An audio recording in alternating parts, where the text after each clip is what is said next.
Hello, Black apartment investors. Today we're going to talk about how to analyze your neighborhood. Start off with a legal disclaimer. I'm not an attorney, accountant, economist, or financial advisor. Any information I provide is not a promise of returns. You're responsible for conducting your own research and due diligence before investing, with the understanding that all investing has risks. And by the way, not investing also has risks. If for some reason we had a lot of inflation and you couldn't buy as much as you could, you will find out that the cash under your mattress and in your banks is not as safe as you thought it was. So, just a thought. If you're interested in investment opportunities, come talk to me. Fill out an investor profile sheet so I can determine which investment opportunities to present to you. I have to determine suitability as part of my job. It's SEC rule. I can't offer something to somebody. It's not appropriate for you. You don't understand the risks, etc. A little bit about me. I'm from East Oakland. I focus on improving communities through real estate development, and that led me to working for the government, where I worked for 10 years investing in new construction and rehab of affordable apartment buildings. I funded 40 projects worth over $1 billion. As an asset manager of 4,000 apartments and of both affordable and market rate, I oversaw the property manager who's on site and deals with tenants and maintenance and leasing. As the asset manager, we watch the market. We decide if it's a good time to sell, buy, when it's time to renovate, should we raise the rents. I've invested in my own small rentals in California, Phoenix, and Florida. I'm a licensed California real estate broker, and currently I find and analyze apartment deals for myself and other investors to buy. I want to do a quick recap because we only meet once a month, and I want to build off what we learned and not forget. Goals are very important, and that will determine how you buy or what apartments you want to invest in. If you're looking for immediate cash flow, then you need to look at places or apartments that are going to give you that. Some people right now are not investing in California because they can't get the cash flow that they want. If you want something for retirement, that means you have money from another source, maybe a job, you don't need it right now, you're willing to wait maybe for the cash flow. Tax breaks are another option. If you need a place for your family to live, some people will buy a 4-unit apartment building and have each one of their family members live in a unit. For them, that makes more sense than having an individual house for everybody. And then inheritance. Do you want to leave something for somebody? Education. Who's willing to take their hard-earned money and invest it in something that they don't understand? That's not the smartest thing. When people bring an investment to you, whether it's a financial planner talking to you about a stock or someone talking to you like myself about real estate, their job is to do research, do transactional things, sign paperwork, handle legal things, and watch it after you buy it. But we can't tell you if an investment is right for you. Only you can determine that. The education resources that I listed are seminars, webinars, meetings for you to get better acquainted with how apartment investing works. So if an opportunity came about, you can say, yes, this is right for me, or no, this is not right for me. Every investment is not for every person. Saving. If someone brought an opportunity to you with the returns that you wanted, are you ready to invest? If not, time to look at a savings plan. Have some money, be ready. Building relationships is key for you to do anything major because you can't do this by yourself. You need accountants, lawyers, property managers, people who are going to do rehab or new construction, somebody to watch the market for you to pull these apartment deals together. And then our trust issues as Black people are always there in the background, this haunting, irritating thing because of what we've been through, and I understand. Or we trusted someone who was Black with money and it didn't work out. Well, everybody gets screwed in a deal. It's your job to find someone who's trustworthy. There are Black people who are trustworthy, who have integrity, who are doing great work, and that's why I set up these networking sessions for people to meet other people, and you could broaden your network. And if you're going to work with someone, which you have to, Hopefully it'll be someone within your own community first, preferably so we can recycle our dollar and make our dollar and our wealth grow. Sharing information is important because we didn't create the stock market. We didn't create REITs. We didn't create all these complicated financial instruments. So all of us don't understand them. We're not aware of it. My job, when I learn something, I want to share it with other people. People share things with me. That way, when you're aware of it, you can take advantage of it. I always encourage people to bring their kids if they're old enough to sit and listen, because that's how generational wealth is started. People train their kids really young to invest, to take over that business, whatever it is. So once they get older, they can start right away investing and they're not afraid of it. How do we overcome our trust issues that makes us feel we can't work together? We can't work within our own community because we've had a bad experience, and other races have done us wrong too, so we can't trust them and work with them. There's no way we can do anything of significance by ourselves. Other races have figured out how to work together. It's important that we figure out how to work together. Understanding this, my commitment is two things. One, to be reliable. I want to do what I say I'm going to do when I say I'm going to do it. That means starting on time. I do not do CP time. 3 p.m. start means 3 p.m. I want to respect people who come at that time. And for me, it's an integrity issue. So that's one. And then being transparent. Anything I present, if it's a deal or whatever it is, I want to be totally above board. Where's the money coming from? Where is it going? When, how, what, where, the progress reports, everything. So you know exactly what's going on and you're always free to ask me questions. The topic today is why analyze your neighborhood. Understanding your demographic, which is the population of who's living there, and where your apartment is in proximity to other things affects your whole strategy. This is going to help you determine your rents, what amenities to provide your tenants, the size of your units. If you have a population that has big families, you need big units. To determine the level of your rehab or new construction. Are you going to offer high-end finishes, or are you going to offer low-end finishes, or something in the middle? And help you determine your management strategy. At the end of your analysis, the questions you want to answer are, do people want to live here? Or how desirable is this neighborhood compared to other neighborhoods? What are the characteristics of the people? Are they old, young, black, white, what? What type of housing do people want, and how much are they willing to pay? What are the borders of a neighborhood? What makes up a neighborhood? Is it a quarter of a mile round in diameter? Is it a few blocks?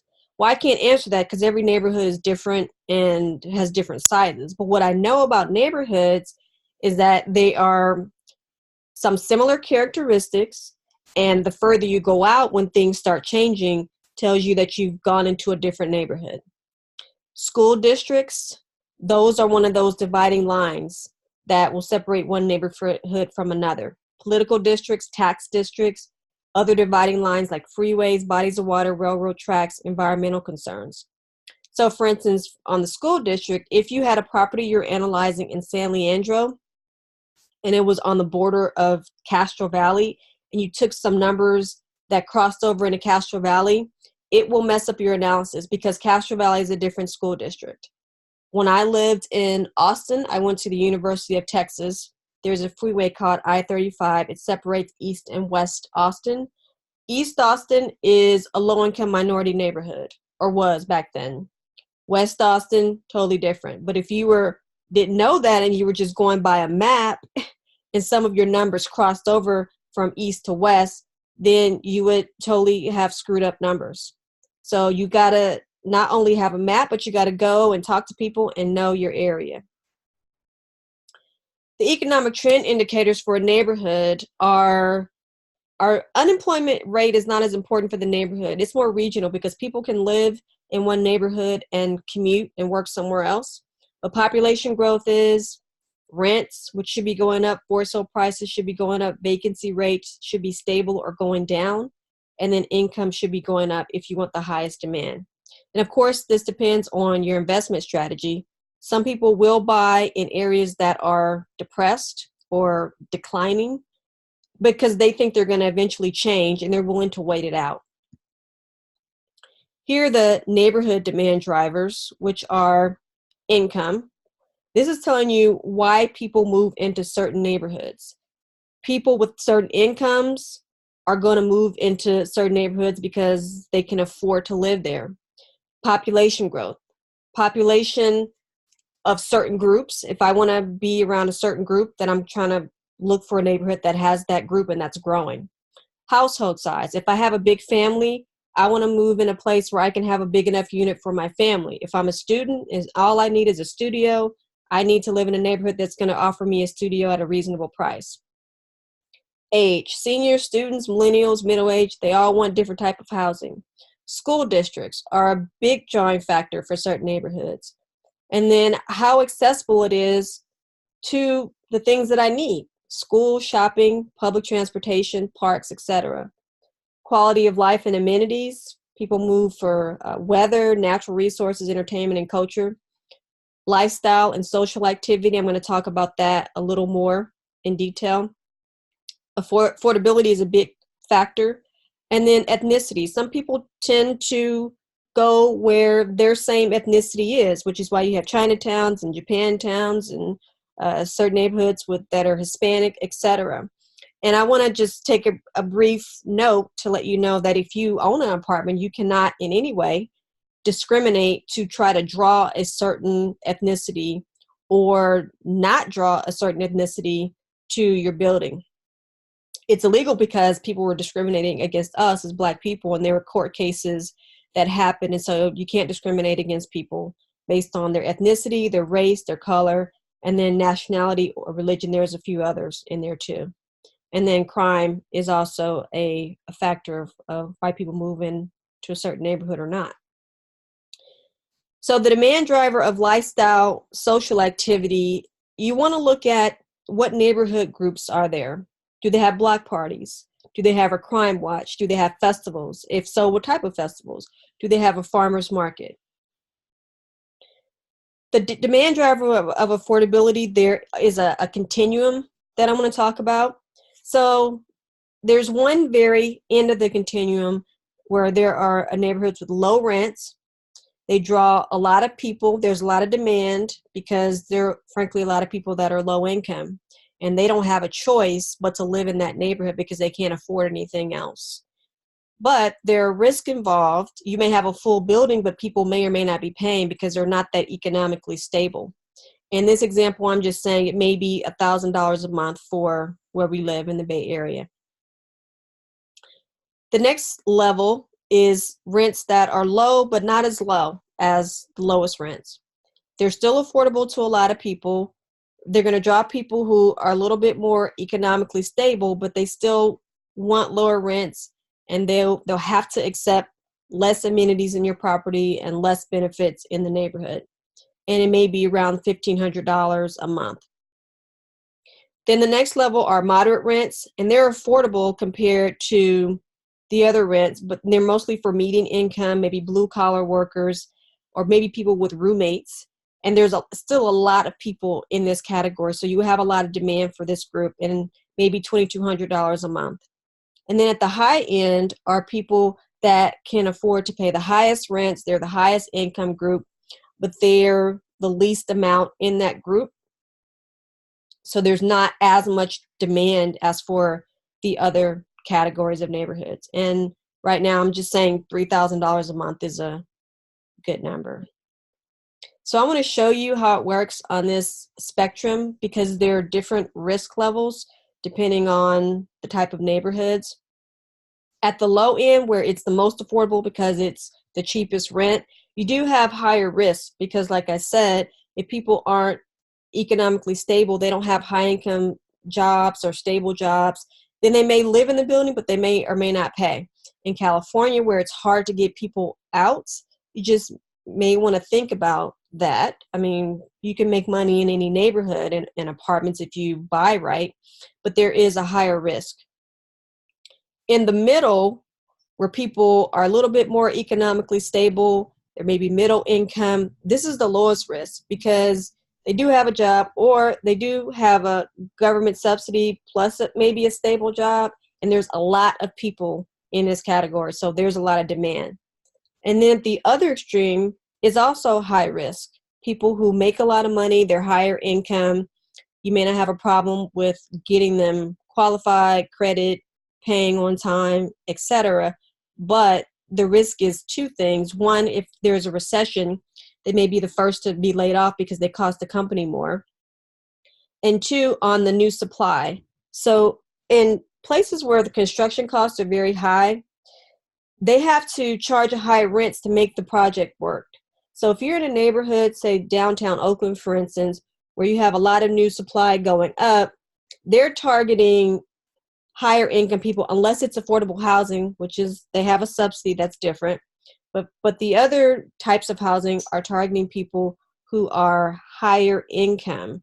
And so if you have a building there and you're charging the same rents, you're going to be competing with those people once they finish their building and lease up.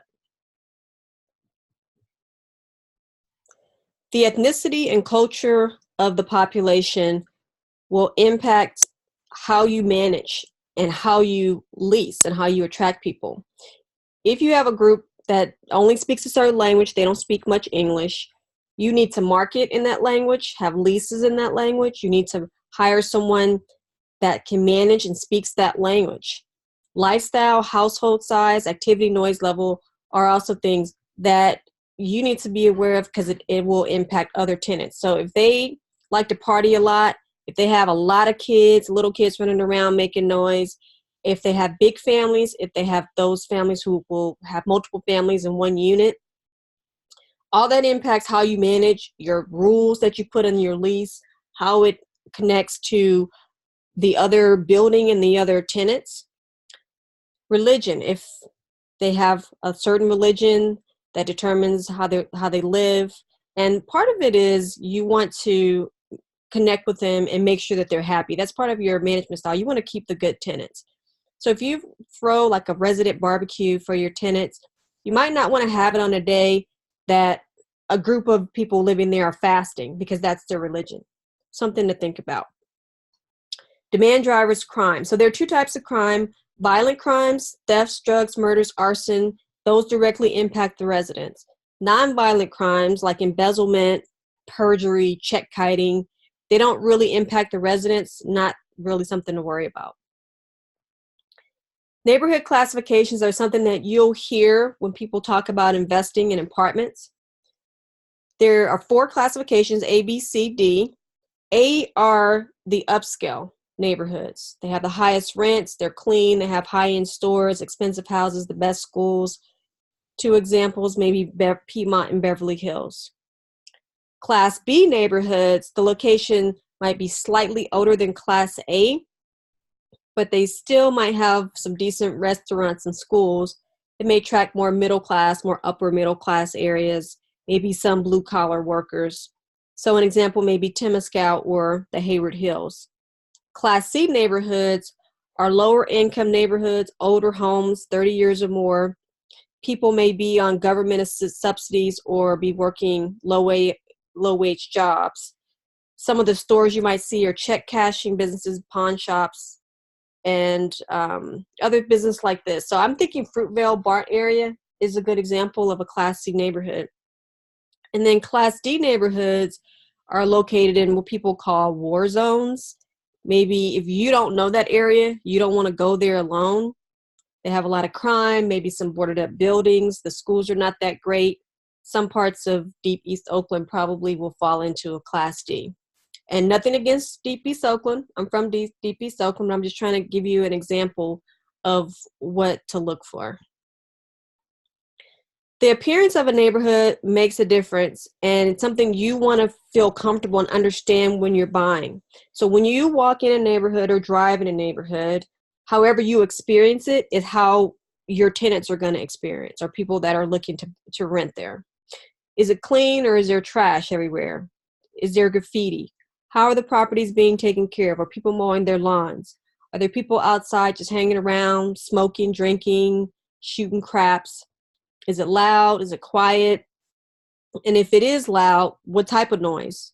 Is it, are there parties? Are there kids screaming? Gunshots? Traffic sirens? Are there bars? What? The ethnicity and the culture. Who's living there? Are people walking around? Are they friendly? Are there stores? If there are stores, are they empty, boarded up?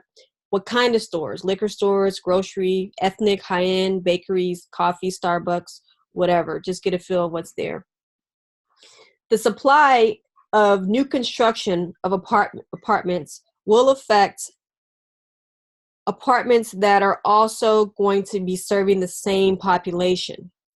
So if you have a new building going up that's serving high income tenants, if you have in that same neighborhood a lower income building, it may not affect you because you still have high demand for your building. If you have a similar building that's going to be serving the same population, you will be competing with them. And depending on the demand and population that's going on, it will put pressure on your prices. It may cause you to have some vacancies for a while people kind of move in to those buildings. So something to be aware of. Check with the city, figure out what's going on as far as new development in that neighborhood. The question people ask a lot is, in general, I know people understand in the Bay Area that rents have gone up tremendously and it's just a big problem.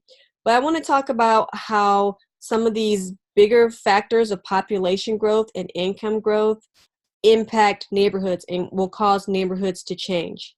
So here is data for all the 9 counties in the Bay Area from 2010 to 2017. I got this from the U.S. Census. As you can see, all of them experience population growth between 3 and 8%. What you also see is that the percentage of households at the lower income levels decreased. So households making between 0 and 35,000 and 35,000 to 70,000 all decreased.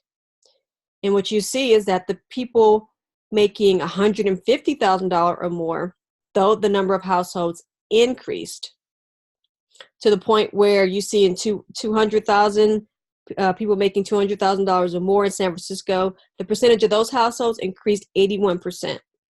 And what that means is not only do you have population growth that puts upward pressure on prices, but you have those people that are coming in are making more money. I'm going to show you another chart that shows this. So in 2010, you had between 12 and 27% of the people making at least $150,000 or more. By 2017, you have at least 4 counties that have almost a third of the households making at least $150,000 a year, which makes sense for us because when we attract jobs, which we attract a lot of jobs in the Bay Area, a lot of those jobs are tech jobs. Those are high-paying jobs. What this does is this puts pressure on prices on every neighborhood. Because if they can't afford the highest cost neighborhood, say you make $150,000, you can't afford the $1 million, $2 million neighborhoods, then you're going to look for the next best thing that meets your needs, that's maybe closer to your job.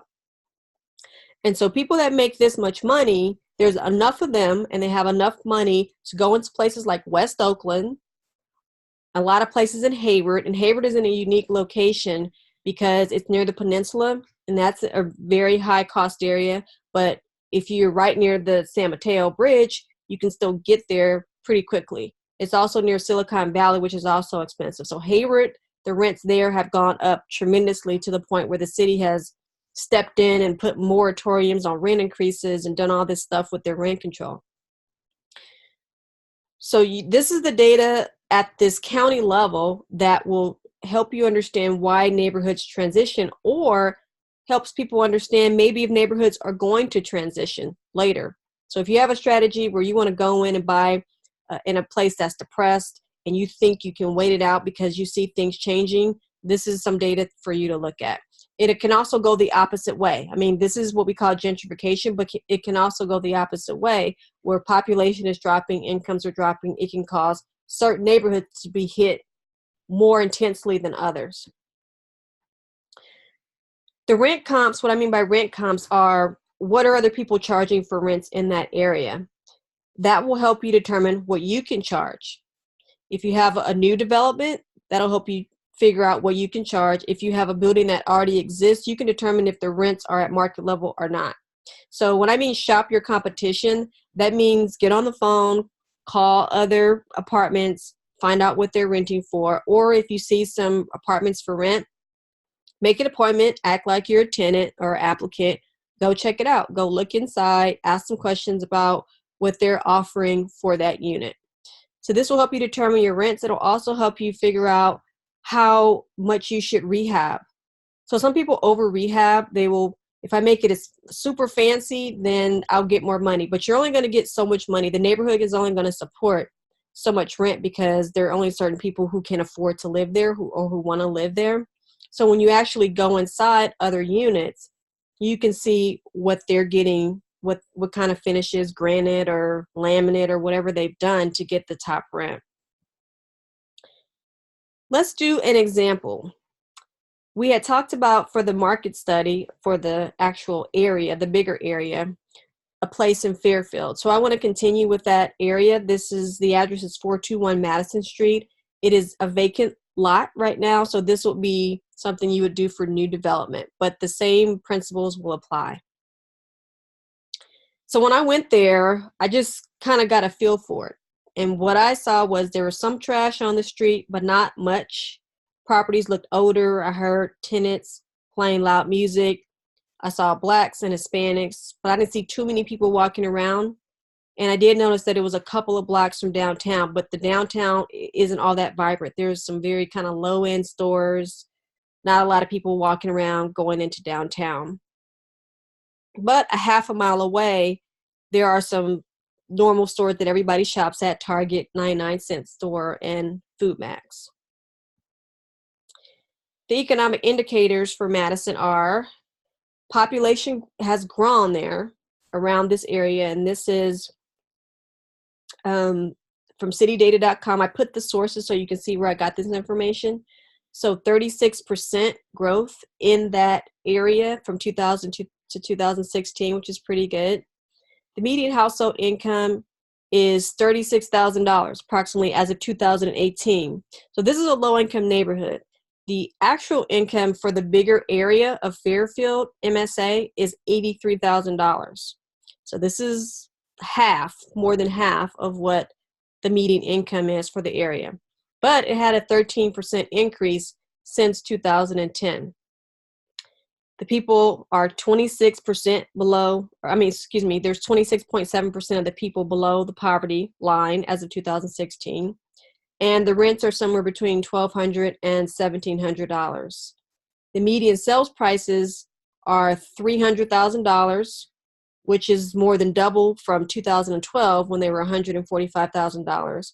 But they're still much lower to the rest of the city of Fairfield, which the median house price costs $460,000. And the vacancy rates are low, 4.3%. So the demand drivers here is the population growth. The percent has grown since 2010. The income has grown 13% since 2010. People that live here are in their 30s. They have household size of about 2.6 people per household.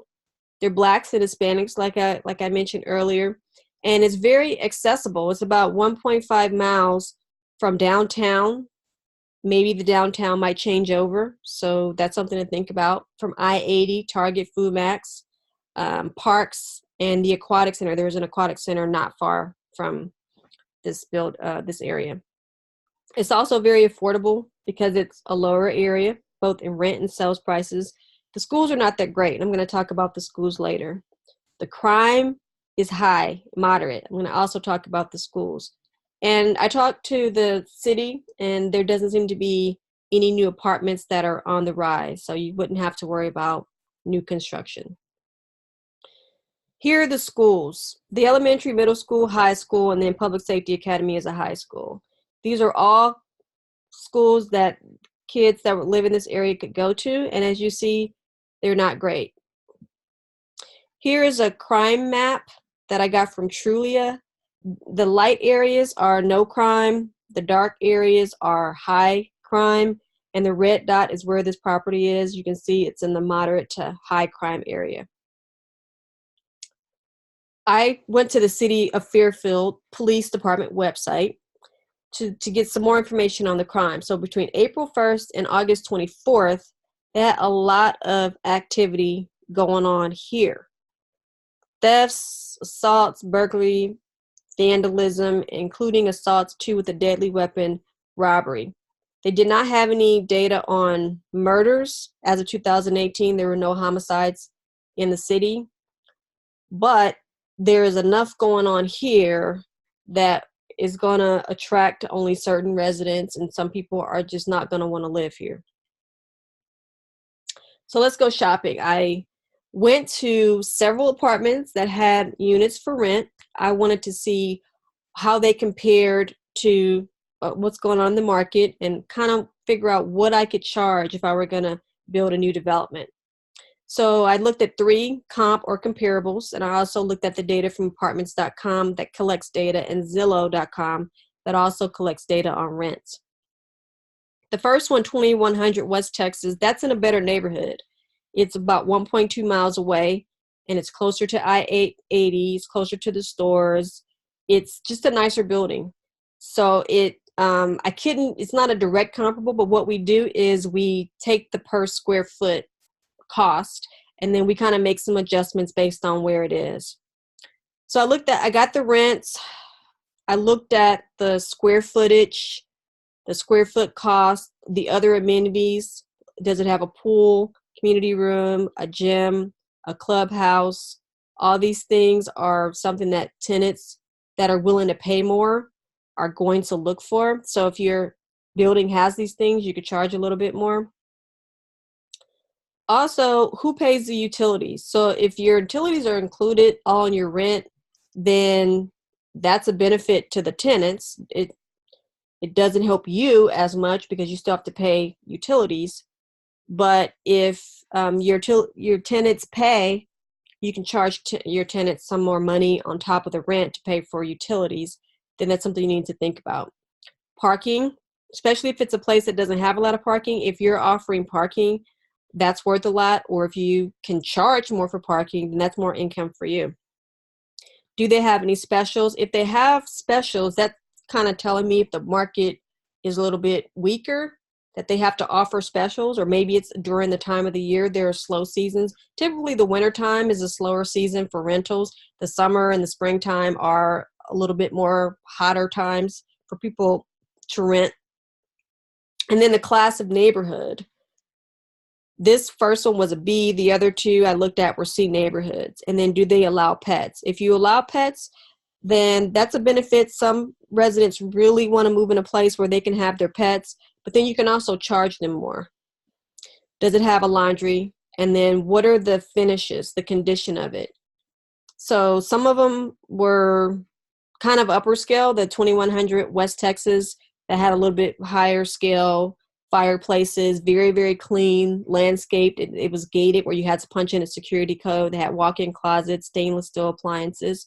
But it did have Formica. It wasn't granite or marble or anything like that.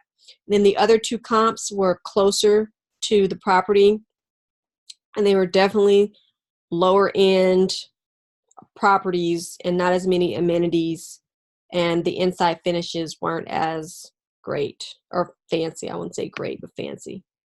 So what did I learn from going into these properties, the comps? The rents that I could charge if I were doing a new development on this site are between $1,500 and $1,800 a month.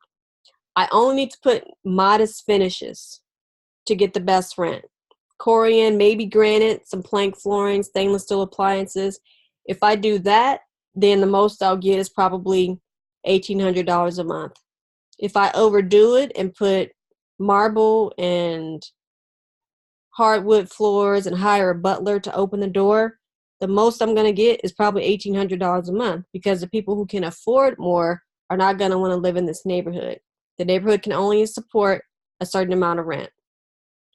I would put a gate around it because there is a lot of crime where people have to punch in, and put a code in.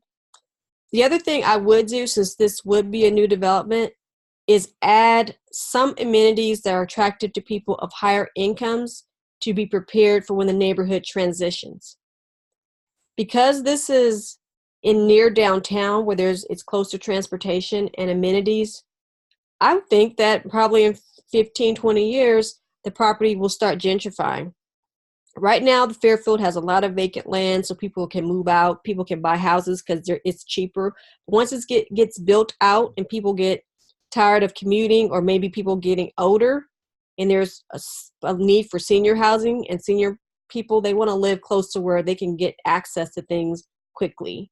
This neighborhood is probably going to transition.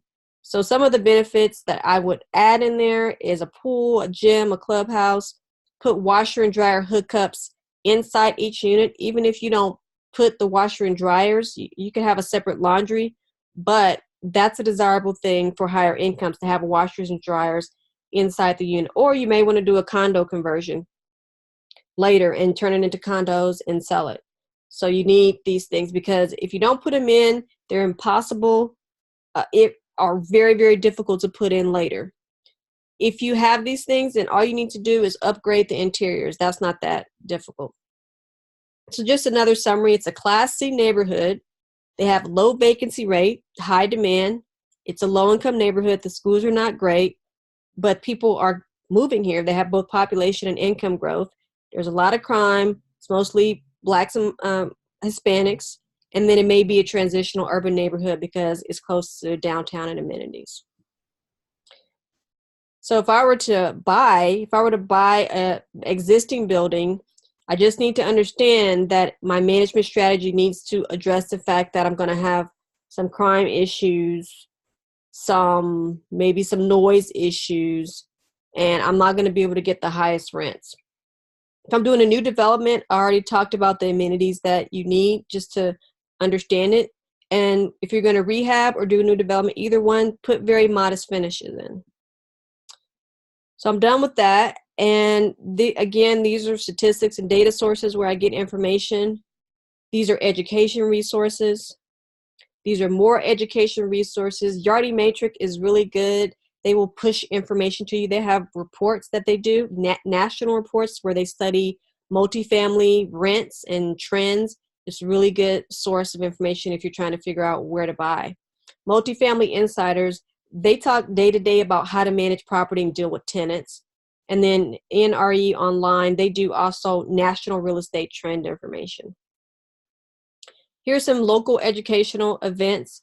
Virtual Investors Group, they have a meetup the first Thursdays of the month in San Francisco at 6 p.m.